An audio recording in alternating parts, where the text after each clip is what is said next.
But as Hamza has said, that Jewish people are masters of their language, but then we find, I've not heard you say it, but certain members of the Islamic Dawah team to say Muhammad is in Deuteronomy 18:18 and other verses in the scripture. But there is no rabbi that will affirm that there was any allusion to an Arabic prophet. But then it seems like and I'll ask your opinion on it.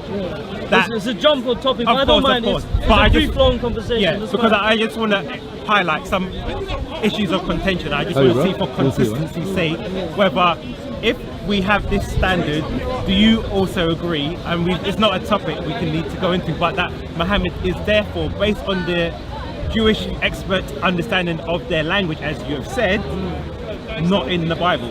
Okay, so it's great. We should always have consistency, right?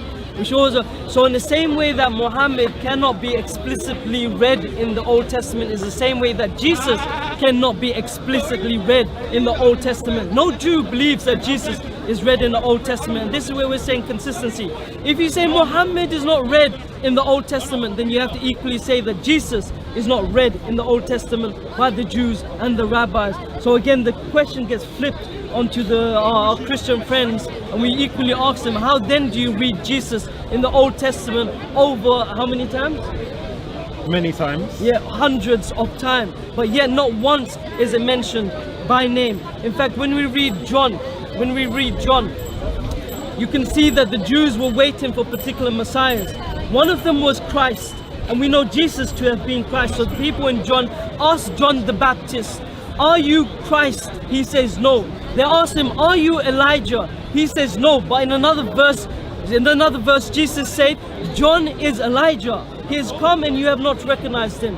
So he spoke of Christ. He spoke of Elijah, and then he said finally, "Art thou that prophet?" So the question would be, who is that prophet? If Jesus is the Christ, if John is Elijah, then who is that Christ that they were asking John the Baptist in regards to? So I think if the Christians can read Jesus into the Old Testament, likewise the Muslims with consistency can also read Muhammad in the Old Testament.